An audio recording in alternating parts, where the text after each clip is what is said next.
혹시 직장인이라, 육아맘이라, 퇴직자라 여러 이유로 시작을 망설이고 계신가요? 오늘 영상을 함께 하신다면 더 이상 여기저기 재면서 고민할 필요 없이 지금 바로 시작하실 수 있을 겁니다. 안녕하세요. 학교TV 변승종 플래너입니다. 30대부터 60대 분들, 많게는 70대 분들까지도 사회복지사 2급 자격증을 통해 재취업 및 개인 사업을 하려고 하시는 분들이 많이 있습니다. 하지만 누님들과 어머님들의 얘기를 듣다 보면 항상 공통적으로 하시는 말씀들이 있는 것 같아요. 이 부분에 대해 먼저 제가 3가지로 정리해서 말씀드릴게요. 첫 번째는 부담되는 학비예요.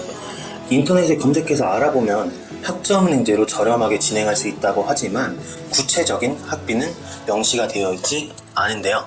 그렇다 보니까 막상 안내를 받아봤을 때 학습자분들이 예상하고 있던 범위에서 벗어나는 경우도 덜어 있는 듯 싶습니다. 두 번째는 담당자의 역할입니다. 보통 1대1 플래너를 알아보시는 분들이라면 다른 일이랑 병행해야 하는 상황이라 직접 세부적인 일정을 챙기기 어렵거나 PC 사용이 능숙하지 않아서 시작을 망설이시는 분들이 많이 계십니다.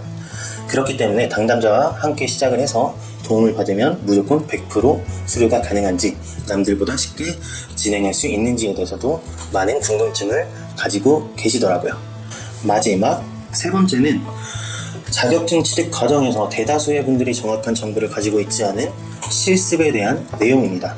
혹시 이 영상을 시청하고 계시는 분들도 제가 정리해드린 3가지 사항 중 1개라도 궁금하셨던 게 있다면 하나부터 10까지 꼼꼼하게 설명을 해드릴 테니까 아는 내용이라고 해서 영상 끄지 마시고 집중해서 봐주세요. 첫 번째, 학비의 경우 각 기관마다의 차이는 있는 것은 어쩔 수 없는 사실이에요. 하지만 학비가 저렴한 기관은 그만큼 강의의 퀄리티가 좋지 않거나 흔히 말하는 업무 외의 시간까지 학습 관리를 해주는 담당 관리 체계가 갖춰져 있지 않거나 이외에도 여러 이유가 있기 때문에 그만큼 저렴할 수밖에 없는 거죠. 제가 학점은행제 담당자로 대략 5에서 6년 정도 가까이 근무해오는 기간 동안 수많은 상담을 도와드리면서 앞서 말씀드린 것과 같이 저렴한 기관에서 진행하셨던 분들이 상당했습니다. 보통 다시 이렇게 플래너에게 연락을 주시는 분들은 그만한 이유가 당연히 있는데요. 관리를 해준다고 해서 등록을 했더니 개강 이후 연락이 안 된다거나 이론을 다 들어놨는데 실습 안내를 받지 못해서 몇 학기가 미뤄져 오신 분들도 봤습니다. 이런 무책임한 곳으로 등록을 하여 사기 아닌 사기를 당한 분들의 하소연이 정말 적지 않았는데요. 저희 기관은 정해져 있는 학비에서 최대한 장학 혜택 기준이 정해져 있기 때문에 담당자가 없는 기관처럼 저렴하지는 못하지만 학자분들의 만족도는 큰 만큼 이런 점까지 참고해 주신 후 문의를 주신다면 더욱더 자세하게 상담 도와드리도록 하겠습니다. 두 번째로 넘어가서 담당자의 역할에 대해서도 얘기를 나눠볼까 합니다. 우선 학습 관리를 받으면 무조건 수료가 가능한지부터 과장 없이 솔직하게 답변을 드리자면 100%는 아니더라도 90%까지는 가능하다고 말씀드릴 수 있습니다. 나머지 10%는 공부하는 학습자분들의 의지와 노력도 필요한 부분이기 때문인데요. 혹시 강의를 이수하기까지 가장 중요한 건 성적보다도 출석률이라는 거 알고 계셨을까요? 출석률 80%, 즉 각 과목마다 매주 오픈하는 수업을 학기 중에 3회 이상 빠지신다면 바로 과락 처리가 되어서 가장 기본적인 출석만큼은 학습자분들이 넉넉한 출결 기간 동안 놓치는 부분 없도록 꼭 신경 써서 참여해 주셔야 한다는 걸 미리 강조해 드리도록 하겠습니다. 그리고 15주라는 과정 안에서 순차적으로 오픈되는 정규 시험이나 과정, 토론 등 이런 학사 일정은 시간을 절약할 수 있도록 참고 자료 제공이나 참여 방법을 안내해드리고 있는데요. 강의에 대한 출석이나 일정 참여는 학습자분들이 직접 해주셔야 하는 영역인 만큼 본인이 진행하게 될 공부가 플래너의 몫이라고 착각하는 일은 없길 바랍니다. 또한 사회복지사 자격증이 많게는 60에서 70대 학습자분들까지 있을 수 있는 이유가 바로 어렵지 않은 학업 시스템이라는 장점인데요.